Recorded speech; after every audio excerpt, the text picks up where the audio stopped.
Sexual assault हुआ है ऐसा भी लगता है। पिछले 2 महीने से राखी अकेले साइकिल से चंद्रौनी से भोलागंज आती जाती थी। तेरे गांव का था कोई जो राखी के पीछे था? सोनू राखी को चिढ़ाता था। छेड़ता नहीं था साहब, चिढ़ाता था बस। राखी ने उस दिन एडवांस लिया था मुझसे, उसने 1850 मांगे थे। मुझे नहीं पता राखी ने विनय जी से एडवांस क्यों लिया था। सर ये मनोज चौधरी, इसने कबूल किया है कि 11 सितंबर की दोपहर 1:30 बजे राखी से मिला था। ऐसा कौन हो सकता है साहब? आपके पति रामलाल? राखी भामरिया क्राइम सीन पर कल शाम को कुछ हुआ, हमला हुआ है 2 लोगों पर। सागर, राकेश, किसने हमला किया तुम दोनों पर? चंद्रौनी के 3 बदमाश थे, बहादुर सिंह, त्रिभुवन सिंह और लल्लन परदेसी। हुआ क्या था सागर, राकेश? बहादुर सिंह, त्रिभुवन सिंह, लल्लन परदेसी ने तुम दोनों पर हमला क्यों किया? कोई दुश्मनी थी तुम्हारी उनके साथ? कोई दुश्मनी नहीं थी, वो तीनों भोलागंज से हमारा पीछा कर रहे थे। जब हम चंद्रौनी के रास्ते पर पहुंचे तो ज़्यादा लोग नहीं थे वहाँ। अचानक से उन्होंने ओवरटेक किया और हमें मारना शुरू कर दिया।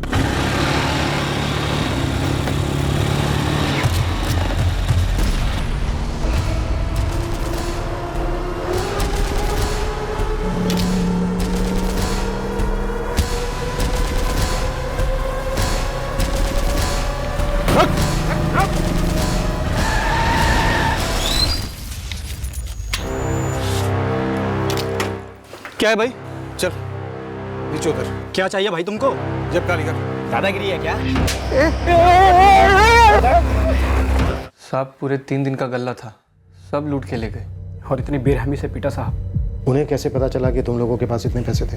हम क्या जाने साहब। बस ऐसे ही पीछा किया, मारपीट की और पैसे लूट लिए? हाँ साहब, चंद्रौनी के नामचीन बदमाश हैं, सब जानते हैं साहब। हिस्ट्री शीटर्स के राउंड अप के दौरान त्रिभुवन सिंह, बहादुर सिंह, लल्लन परदेसी, इन तीनों का नाम क्यों नहीं आया? आया था सर, लेकिन इन तीनों पर चार्जेस है दुकानदारों को परेशान करने या छोटी मोटी मारपीट करने के। मोलेस्टेशन, सेक्सुअल क्राइम की कोई हिस्ट्री नहीं है, इसलिए राखी के केस के साथ कोई जोड़ नहीं मिल रहा था। अब शायद नहीं।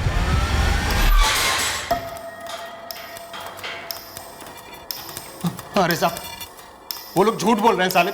पंगा उन्होंने लिया था, उन्होंने लड़ाई शुरू की थी तो हमने जवाब दे दिया साहब। जवाब देने में पैसे लूटने में शामिल होते हैं? साहब वो जानबूझ कर गलत कट मार रहे थे, यूज पास में से। भगा त्रिभुवन भगा, होते चला। साहब हम बाइक से गिर सकते थे, बहुत चोट लग सकती थी हमें। इसी गुस्से में साहब थोड़ा ज्यादा हाथ पैर चल गए। जब गुस्से में हमारे हाथ पैर चलते हैं ना, तो सामने वाले का क्या हाथ होता है उसकी झलक दिखाऊं? हम उनसे माफी मांग लेंगे और उनके पैसे वापस लौटा देंगे। राखी भामरिया को कैसे लौटाओगे? उसे किस बात का जवाब दिया तुम तीनों ने? अरे साहब इन 2 बंदों को लूटा पीटा, उसके लिए हाथ जोड़कर माफी मांगते हैं, लेकिन उस रेप और मर्डर कांड में कहाँ हमारा नाम जोड़ रहे हैं आप? गुंडे साहब, वैसे ही नहीं। उस शाम को तो हम चंद्रौनी में थे ही नहीं साहब। सागर और राकेश पाल जिंदा बच गए। हिम्मत करके उन्होंने शिकायत लगवाई, पर राखी ने दहाड़ लगाई होगी, बोली होगी कि तुम तीनों को वो छोड़ेगी नहीं, इसलिए उसको वहीं खत्म कर दिया। नहीं साहब, हम वहां पर थे ही नहीं और ऐसा कुछ भी नहीं हुआ था। फिर क्या हुआ था? साहब हमने उस लड़की के साथ ऐसा कुछ किया ही नहीं, कसम से साहब। हाँ साहब, उस दिन तो हम लोग वहां थे ही नहीं। राखी की लाश से सीमन सैंपल्स मिले हैं 3 आदमियों के, संभाल के रखा हमने। तुम तीनों के साथ मैचिंग की जाएगी, उसके बाद सारा सच अपने आप बाहर। नहीं साहब, ऐसा कुछ भी नहीं हुआ था साहब। आप जबरदस्ती हमें उस कांड में घसीट रहे हैं साहब। साहब हमने पहले ऐसा कोई कांड किया ही नहीं है। अकेली लड़की देखी और झपट पड़े उस पर, उसके बाद जो 1500 रुपए थे वो भी लूट लिए। हमने कुछ नहीं लूटा साहब, हमने कुछ नहीं किया साहब। मौका है तुम तीनों के पास, जो भी सच है बोल दो, नहीं तो हमारा डंडा सच बुलवाएगा, और अगर डंडा सच नहीं बुलवा पाया तो बाकायदा सबूत बोले।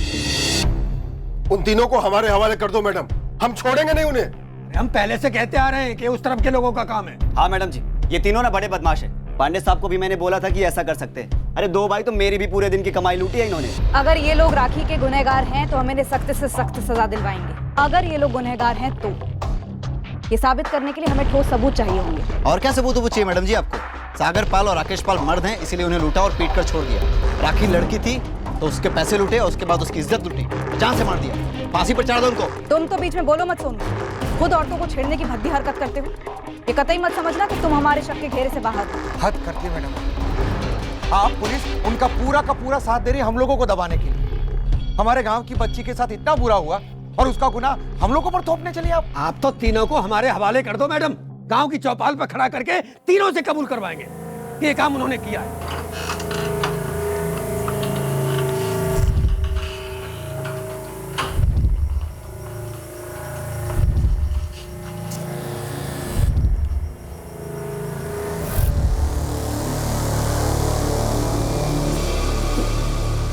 मुझसे पुलिस वाले कुछ पूछ रहे थे उस दिन क्या पूछ रहे थे? कि हमारी बेटी पर ये किसी ने करवाया है।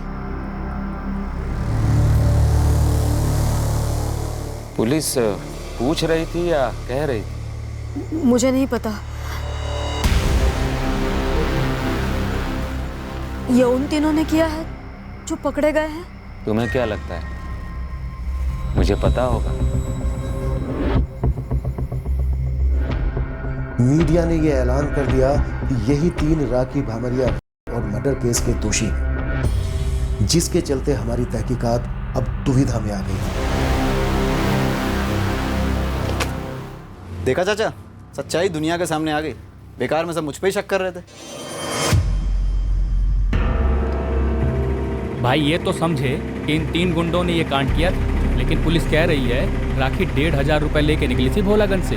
रामलाल भाई और नीलम भाभी को पता ही नहीं था कि इतने पैसे उसने अपने मालिक से क्यों लिए थे। भाई सच कहूँ ना, ये राखी भी कुछ कम नहीं थी।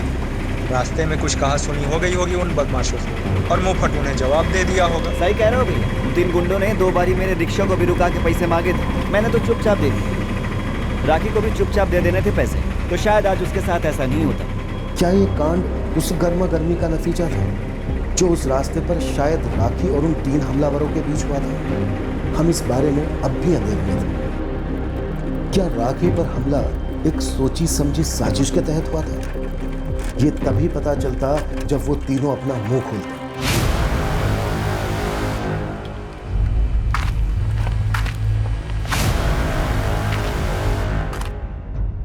और गुनहगारों का मुंह हमने खुलवाया। इसके चलते हम एक ऐसे भंवर में फंस गए जो शायद हमें गुमराह करने के इरादे से रचा गया था। अब और झेला ना जाता भाई। ये लोग कुटाई बढ़ाते रहेंगे तब तक कि जब तक हम कुछ बोलना पड़े। तो तुम्हें क्या लगता है क्या बोलना चाहिए? कुछ तो बोलना चाहिए, बोलना पड़ेगा। इन्हें कुछ चाहिए तो कुछ दे देते। सर, त्रिभुवन सिंह, बहादुर सिंह और लल्लन परदेसी 11 सितंबर की शाम को इन तीनों के सेलफोन लोकेशन भोलागंज थी, फिर चंद्रौनी। जब जुर्म हुआ तब इन तीनों में से किसी की भी लोकेशन क्राइम सीन के आसपास की थी? नहीं सर। शायद यह भी प्लान का हिस्सा हो कि कोई सुराग ही मत छोड़ो जो हमें इन तक ले जा सके। सर, तीनों कुछ बात करना चाहते हैं।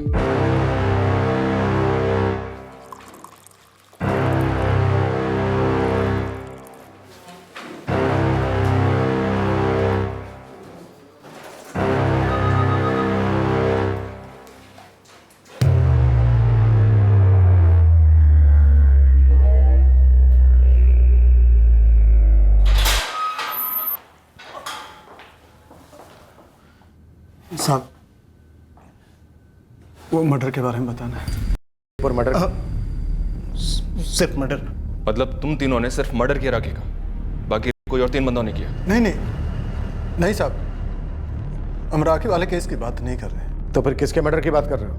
वो गुफरान मिर्जा का साहब। गुफरान मिर्जा कौन है? यही चंद्रौनी का रहने वाला था, किसान था।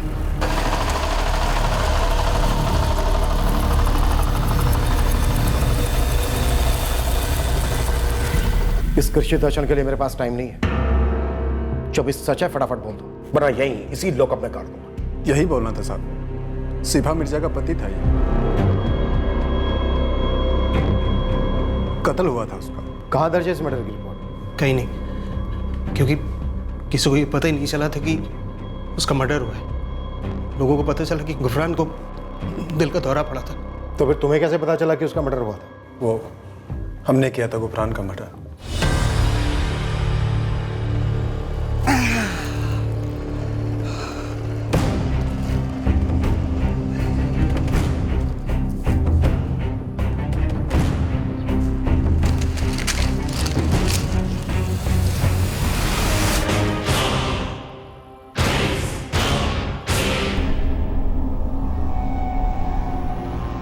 गुफरान मियां, गुफरान मियां, अरे कोई है मदद करो। गुफरान मियां को दिल का दौरा पड़ा है। शिभा मिर्जा ने हमें 50,000 रुपए दिए थे अपने पति को मारने के लिए।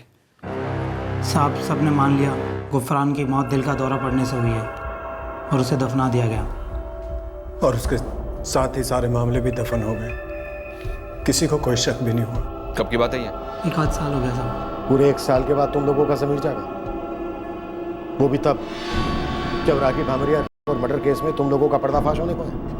मालिक, हमने राखी भामरिया के साथ कुछ नहीं किया, कसम से कह रहे हैं। साहब हम सब फंस गए यहाँ पे साहब। हम मानते हैं साहब कि हम लोगों को लूटते हैं, उनसे पैसे वसूलते हैं। हमने सागर और राकेश को भी लूटा, आज तक हमने किसी लड़की की इज्जत नहीं लूटी साहब आज तक हमने एक ही मर्डर किया है, वो भी गुफरान का, और वो भी साहब सामने से सिफा मिर्जा ने 50,000 रुपए देते इसलिए की। राखी की सुपारी कितने की थी और किसने दी थी? अरे साहब जब सुपारी ली ही नहीं तो कैसे बताएं? 1 साल बाद 3 गुनहगार एक दूसरे जुर्म के लिए पकड़े गए थे। पूरी संभावना थी कि वो राखी के गुनहगार भी हो सकते थे, पर तीनों सामने से एक दूसरे जुर्म को कबूल रहे थे। हमें शक था कि एक चाल थी हमें गुमराह करने की, और एक सवाल यह भी था कि क्या गुफरान मिर्जा के कत्ल की खबर सच भी थी? झूठ बोल रहे वो लोग साहब। मेरे शौहर की मौत दिल का दौरा पड़ने से हुई थी, मैं खुद वहां मौजूद थी। सरासर झूठ बोल रहे वो लोग। वो लोग झूठ क्यों बोलेंगे शिवा?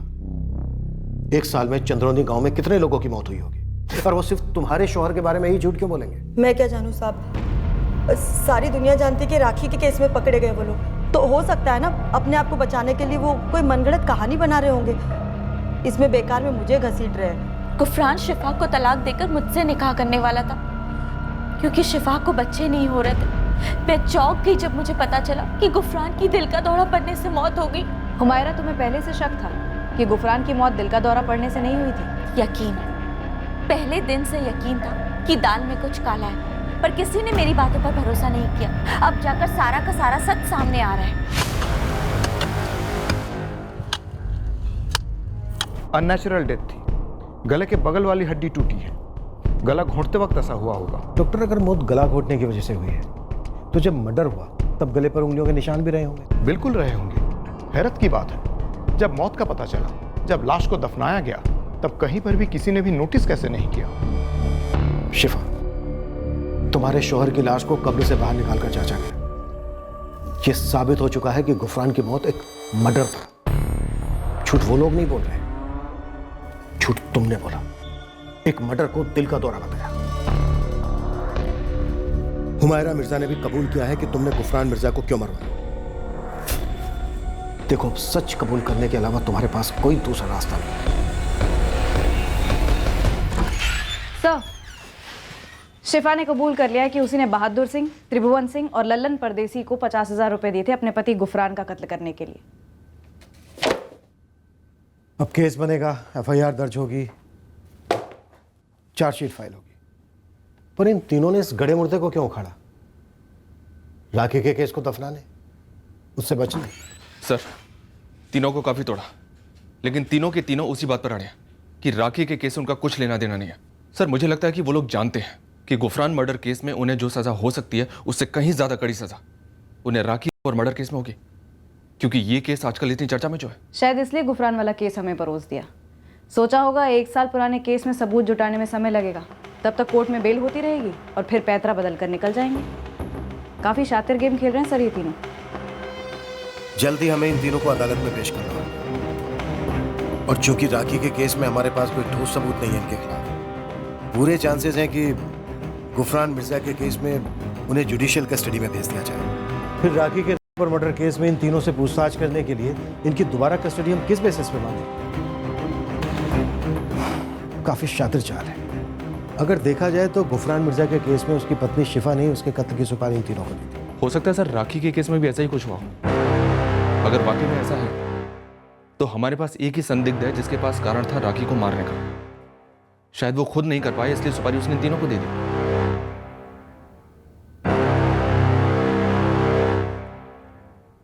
आपकी बेटी राखी का क्लासमेट और दोस्त मनोज चौधरी आपकी बिरादरी का नहीं है, बड़ी जाति का है, लेकिन राखी को इसकी परवाह नहीं थी। राखी और मनोज दोस्त थे। पिता के तौर पर काफी मुश्किल रहा होगा आपके लिए बेटी का इतने आज़ाद ख्यालात का होना, अपने फैसले खुद करना, फिर चाहे वो नौकरी करना हो, साइकिल खरीदना हो, या साइकिल चलाकर 10 किलोमीटर दूर नौकरी पर जाना, या फिर आगे की पढ़ाई के लिए दिल्ली जाने जितना बड़ा फैसला लेना।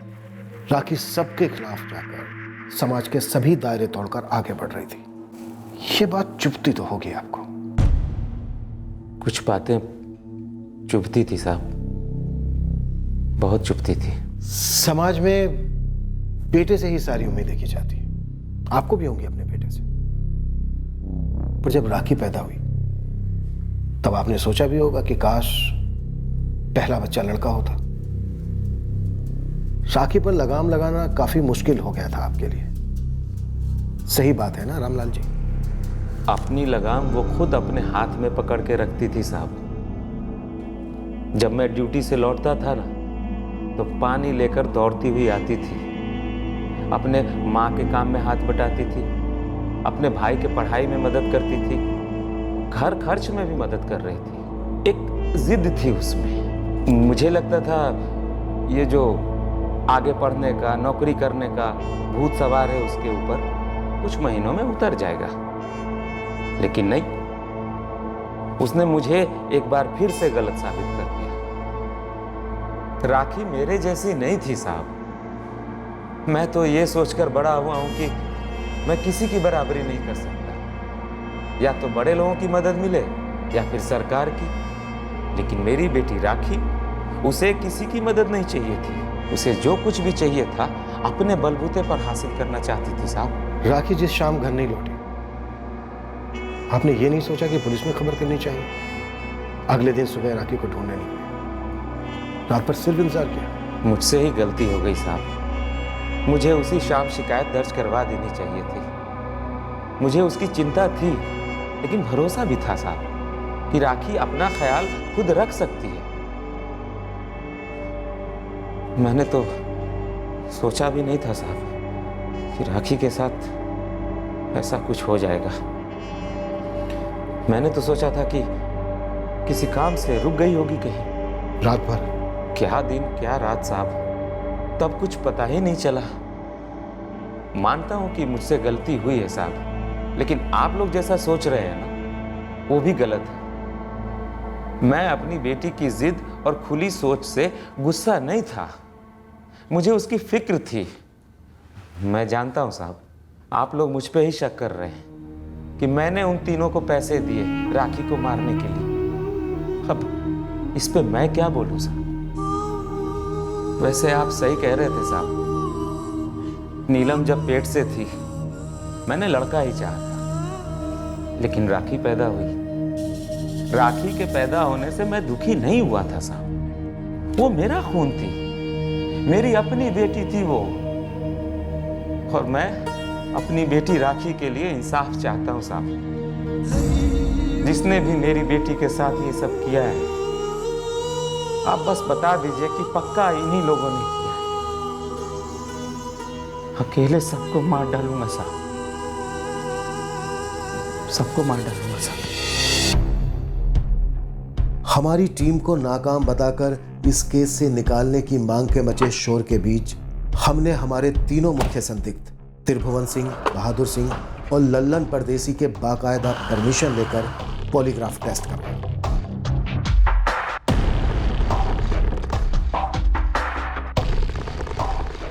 क्या नाम है तुम्हारा? त्रिभुवन सिंह। अब तक कितने लोगों को लूटा है तुमने? यही 10-12 लोग हैं। गुफरान मिर्जा का खून किसने किया? तुमने? हाँ। और राखी भमरिया का और मर्डर किसने किया? तुमने?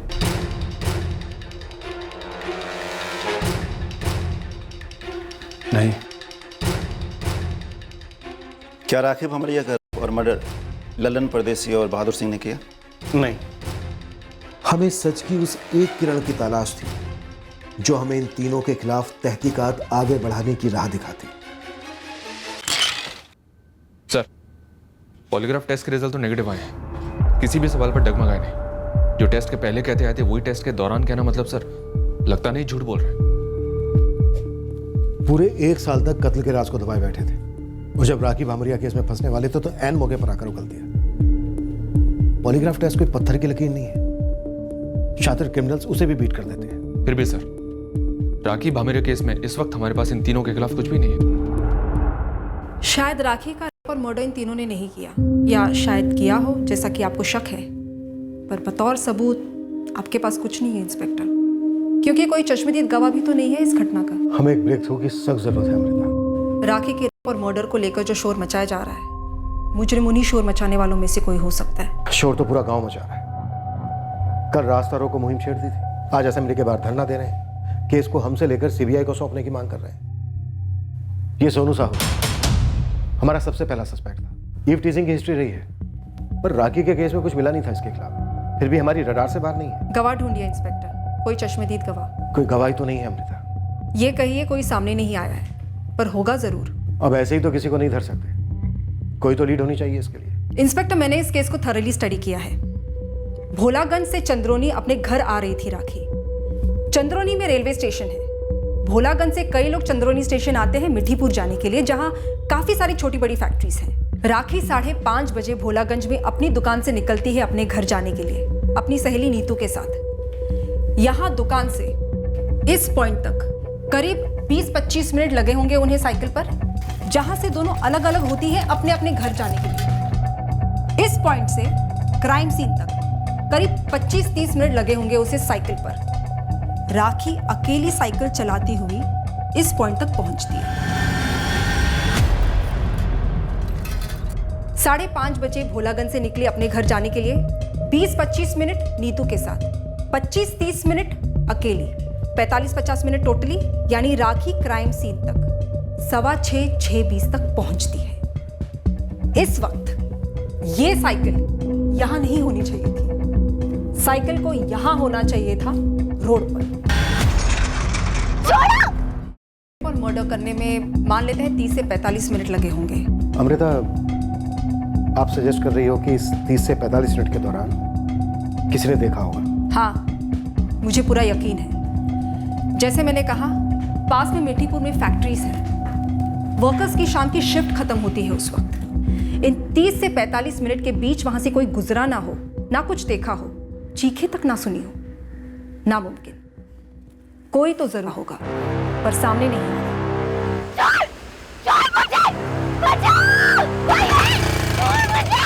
फिर सिर्फ एक ही क्यों? एक से ज्यादा लोग हो सकते हैं जिन्होंने देखा हो, सुना हो, पर रिपोर्ट नहीं। पर आपको उनमें से किसी एक को ढूंढ निकालना है इंस्पेक्टर। चंद्रोनी स्टेशन पर रुकने वाली ट्रेन के टाइमिंग चेक कीजिए। कौन सी ट्रेन कहां से आती है और इस टाइम के आसपास वहां रुकती है। भोलागंज से कौन रेगुलर अप डाउन करता है जो इन 45 मिनट के बीच चंद्रोनी और भोलागंज के रास्ते से रोजाना गुजरता होगा। अंत में हमें पता चलने वाला था कि राखी भामरिया पर हमला करने वाले भी 3 लोग थे,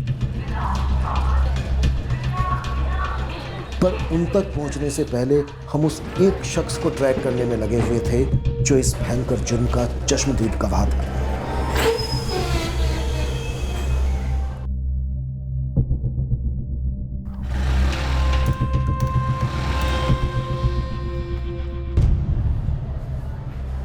हमारे रडार में कई लोग आ रहे थे।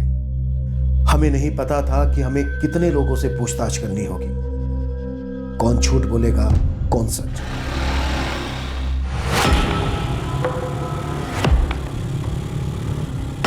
आखिर में एक ऐसा शख्स सामने आया जिस पर हमारी शक की सुई टिक गई,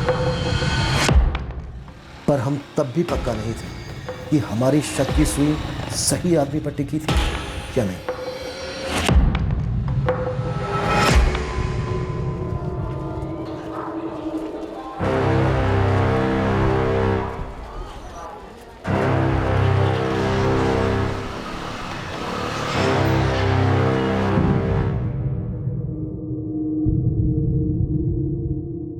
आप लोग क्या जानना चाहते हैं मुझसे?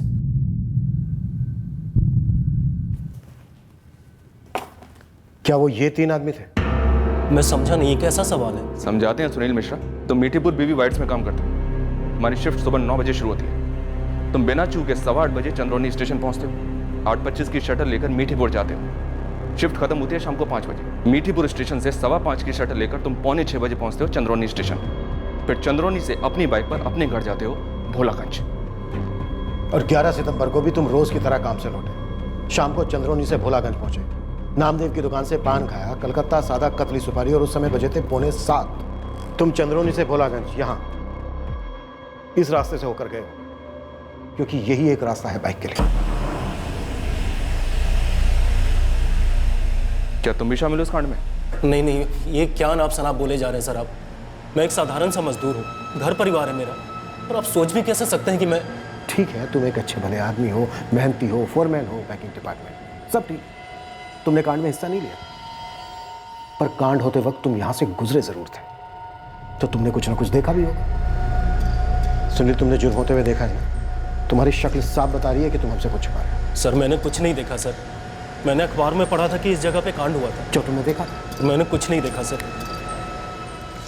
सर मैंने बस उसकी चीखें सुनी थी। लड़की की चीखें थी? जी।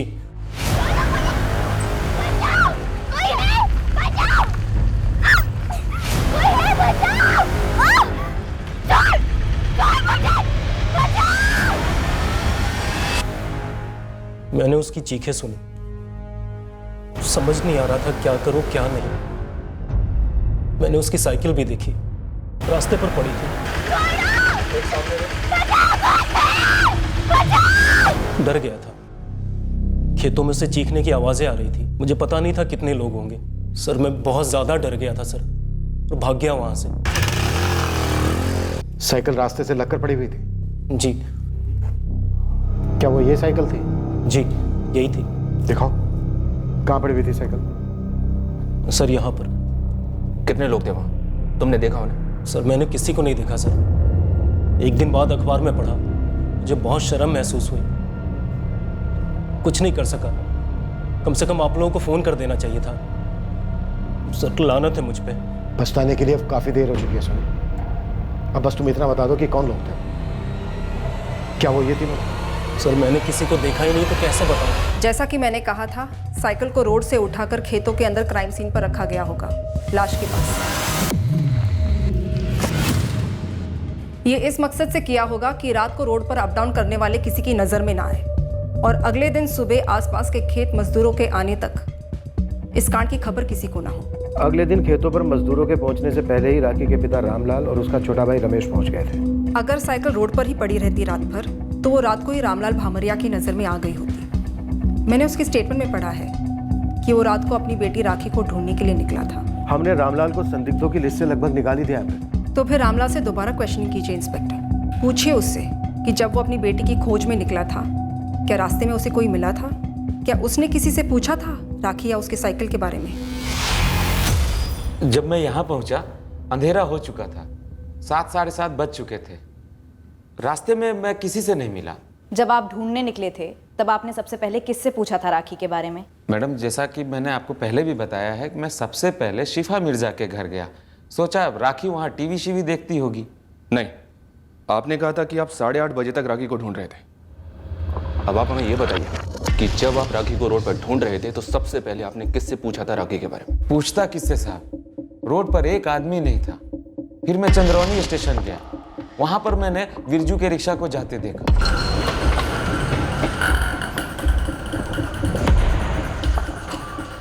स्टेशन पर किसी से बात हुई? हाँ, स्टेशन पर अपने गांव का कैलाश बोझी मिला था। कैलाश, राखी को कहीं देखे क्या? नहीं रामलाल जी, क्या बात है? घर नहीं लौटी अभी तक। तो यहाँ स्टेशन पे क्यों ढूंढ रहे हैं? कहीं जाने वाली थी वो? भगवान जाने कैलाश, राखी अभी तक घर नहीं लौटी है। भोलागंज से 5:30 बजे ही निकल चुकी थी। वहाँ से मैं बिरजू रिक्शा वाले के घर गया। सोचा भोलागंज रोज अप डाउन करता है, शायद उसे कुछ पता हो। हाँ साहब, रामलाल चाचा को मैंने चंद्रोनी स्टेशन पे भी देखा था। तब पता नहीं था कि क्या हुआ है। फिर जब रात को वो घर आए तब पता चला। रामलाल ने हमसे कहा कि तो चंद्रोनी स्टेशन से घर खाली रिक्शा लेकर जा रहा था। मंदा टाइम होता है साहब। अब किसी को 8 बजे की मीठीपुर के लिए शटल लेनी हो, बस वही जाता है। तो उस रात किसे छोड़ने गया था तू? अपने कैलाश कोची को। मीठीपुर में रिफाइनरी में जॉब करता है, नाइट शिफ्ट होती है उसकी साहब। कहाँ से बैठा था कैलाश? यही साहब, अपने चंद्रोनी से। मेरे घर से 2 घर छोड़ के ही उसका घर है। मैं स्टेशन से लौटा ही था कि मेरे पास आया और बोला मुझे स्टेशन छोड़ दे। मैंने कहा ठीक है। देख बिरजू, हम काफी कुछ पता करने के बाद, टटोलने के बाद तुमसे ये सवाल कर रहे हैं। हमें काफी कुछ पता है। क्या पता है साहब? हमने चंद्रोनी स्टेशन पर रोजाना आने जाने वालों पर नजर रखी हुई थी, कब आते हैं कब जाते हैं। हमें पता चला ये कैलाश गोजी तो रोज 5:45 की मीठीपुर के लिए शटल लेता है।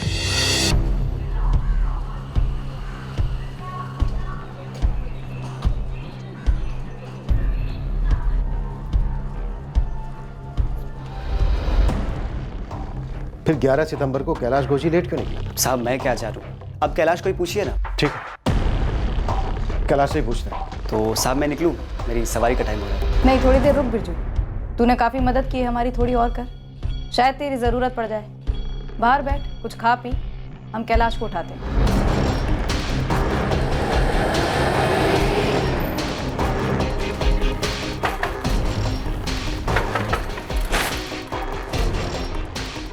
जी ललित कनौजिया हमारे साथ चलो, चंद्रोनी थाने। लेकिन क्यों? 11 सितंबर के बारे में बात करनी है। साहब वो दरअसल मेरी तबीयत ख़राब थी और उस दिन जाने का प्लान भी नहीं था। फिर सोचा कि अगर नहीं गया तो मालिक मचमच करेगा और एक दिन का पगार भी काट लेगा, तो लेट से ही सही लेकिन मैं गया। तो तूने 8 बजे की मीठीपुर के लिए शटल ली चंद्रोनी स्टेशन से? जी, और तभी रामलाल जी भी मिले मुझे स्टेशन पे। ये हम जानते हैं, पर तू ये नहीं जानता कि हम और भी कुछ जानते हैं। क्या साहब? तू तो रोज 5:45 बजे की शटल लेता है ना चंद्रोनी स्टेशन से? जी मैडम। पर तू रोज बिरजू का रिक्शा तो नहीं करता। चंद्रौनी गांव के मोड़ पर अपने दोस्त का इंतजार करता है, भोलागंज वाले दोस्त, जो तुझे पिक करता है। फिर तुम दोनों एक साथ चंद्रौनी स्टेशन से 5:45 बजे की शटल लेते हो, है ना?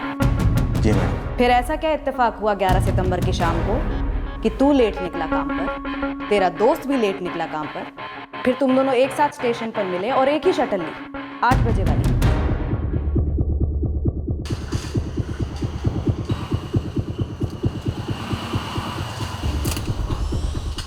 कैलाश तो कुछ बताना भूल तो नहीं रहा है? नहीं साहब, क्या बोल सकता हूँ? यही कि ललित कनौजिया का फोन आया था तुझे शाम को 5 बजे? हाँ साहब, मैंने उस दिन 8 बजे की शटल ली थी मीठीपुर के लिए। मतलब काम पर लेट जाने का प्लान साथ में बना था? प्लान? कैसा प्लान सर जी? मुझे ज़रूरी काम निकल आया तो मैंने कैलाश को फ़ोन किया शाम 5 बजे। हाँ कैलाश, मेरी राह मत देखना, मैं 5:45 की शटल से नहीं आ पाऊंगा। मुझे बिजली का बिल भरना है और 3-4 काम भी निपटाना। मैं 8 की शटल से आ पाऊंगा। कोई बात नहीं ललित, मैं स्टेशन पैदल ही चला जाऊंगा। रात को ड्यूटी पे मिलते हैं, ठीक है? मुझे लगा था कैलाश रोज की तरह 5:45 वाली शटल से गया होगा, लेकिन जब मैं 8 बजे वाली शटल के लिए चंद्रोनी स्टेशन पहुंचा तो कैलाश को देख थोड़ा चौंक गया। अरे कैलाश, तू भी लेट निकला? हाँ वो लेट हो गया, वो काम में फंस गया था इसलिए लेट हो गया। वो बिरजू है ना अपना, वो रिक्शा वाला, उसने अभी अभी मुझे स्टेशन छोड़ा। अभी याद आया ललित का फोन? हाँ साहब, अभी याद आया। कुछ और याद दिलाएं? उस दिन भी तू ऐसे ही हिला हुआ था, ललित ने पूछा भी था तुझसे। तू ठीक तो है ना कैलाश? हाँ भाई, मुझे क्या हुआ है? नहीं, तेरे चेहरे का रंग उड़ा हुआ है, मानो कोई भूत देख लिया हो। नहीं, ठीक हूँ मैं। कैलाश काफी परेशान लग रहा था उस दिन, मैंने सोचा कोई घरेलू परेशानी होगी। उस शाम को भोलागंज चंद्रौनी रोड पर राखी भामरिया के साथ जो कांड हुआ उसके बारे में कुछ बोला कैलाश ने? कुछ भी नहीं साहब, एक शब्द नहीं। और उसके बाद ड्यूटी पर भी काफी परेशान लग रहा था वो। जब उल्टा लटका कर डंडे मारेंगे तो झेल नहीं पाएगा, हड्डियां टूटेंगी तेरी। जिंदगी भर के लिए खाट पकड़ सकता है, मौत से बदतर जिंदगी होगी तेरी। साहब वो मैं सब। क्या साहब? सीधा सीधा बोल, कौन कौन शामिल था तेरे साथ उस दिन कांड में? मैडम मैं तो बस स्टेशन जा रहा था, मुझे इन सब में घसीटा गया है। किसने घसीटा तुझे कैलाश?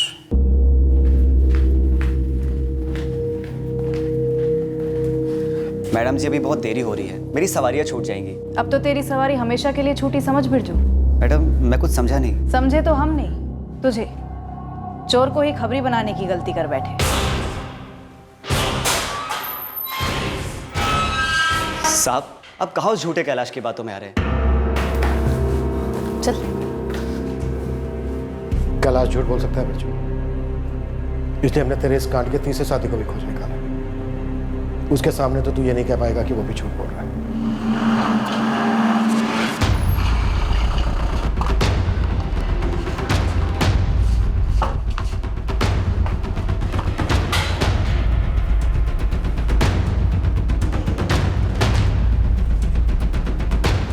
अब बोल बिरजू, तेरा एवं मेरा भाई अजीत भामरिया तो झूठ नहीं बोलेगा ना? साहब अब जिससे चाहे जो बुलवा सकते हैं, हम भी राखी के ही जात के हैं, छोटी जात के हैं, इसलिए आप हमें फंसा रहे हैं और असली गुनहगारों को तो आप छोड़ रहे हैं, हमें दबोच रहे हैं।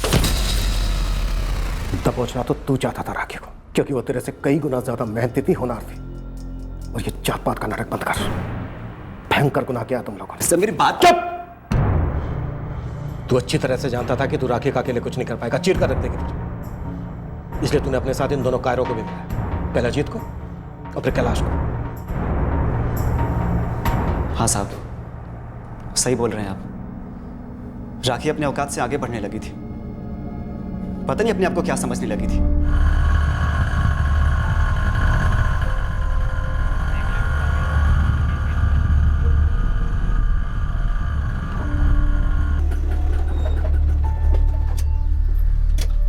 क्या हुआ बिरजू? रिक्शा क्यों रोक दी तूने? राखी, आज मैंने जानबूझ कर सवारी नहीं बिठाई। क्यों? बात करनी थी तुमसे।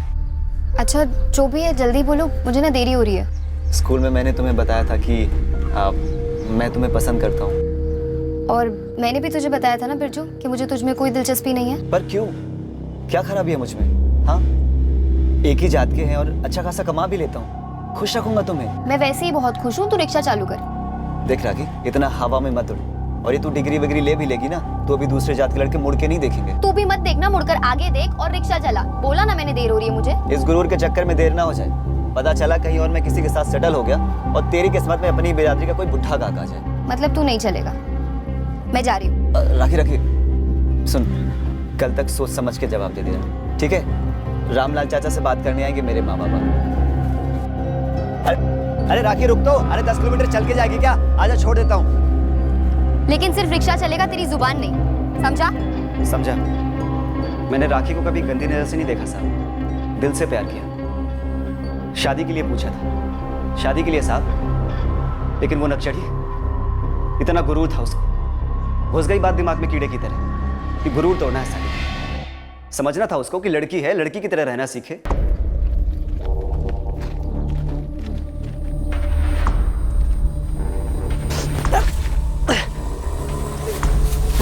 ए बिरजू, क्या कर रही है?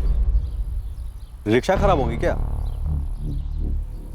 साहब मैं रोज की तरह चंद्रोनी स्टेशन जा रहा था, तब रास्ते में मुझे बिरजू और अजीत मिल गए और बस। और बस यूं ही ऐसे ही मर्डर में शामिल हो गए अपने मजे के लिए? बहुत बड़ी गलती हो गई साहब, मैं फिसल गया था बुरी तरह। भाई जंगली बिल्ली है वो, हम दोनों से संभलेगी नहीं, फिसल भी सकती है। देख भाई, अगर हम तीनों साथ में झपटेंगे ना तो काबू में आ जाएगी। बिरजू अपने गांव की लड़की है, बवाल हो जाएगा। बवाल तो तब होगा जब वो किसी से कुछ कहेगी। वैसे भी उस राखी का वो हश्र करेगा ना कि किसी से कुछ कह भी नहीं पाएगी कि क्या हुआ उसके साथ। और वैसे भी तेरा क्या जाता है, हम दोनों के साथ तू भी मजे ले।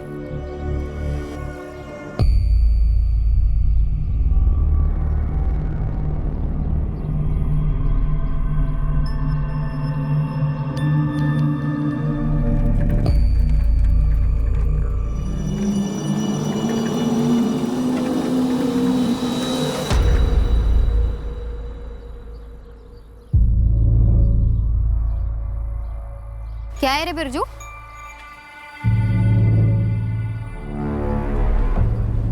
कोई है, बचाओ! मेरा इरादा राखी को जान से मारने का नहीं था साहब, मैं बस मनवाना चाहता था शादी के लिए। एक लड़की का करके तो उसे शादी के लिए मनवाना चाहता था? मैं बस उसका गुरूर तोड़ना चाहता था।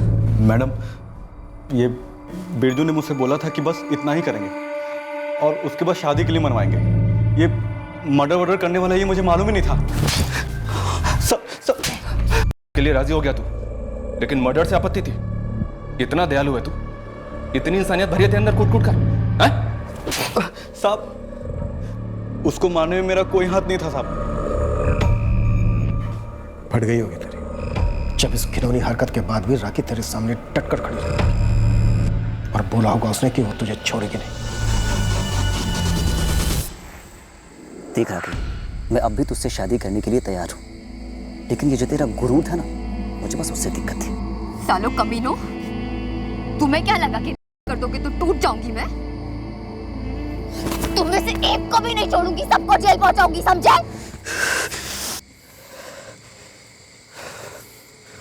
बिरजू तूने कहा था सिर्फ मजे लेंगे। चुप, एकदम चुप, किसी को कुछ पता नहीं चलेगा। अजीत तू जा बाहर से साइकिल उठा लो और यही कहीं फेंक दे।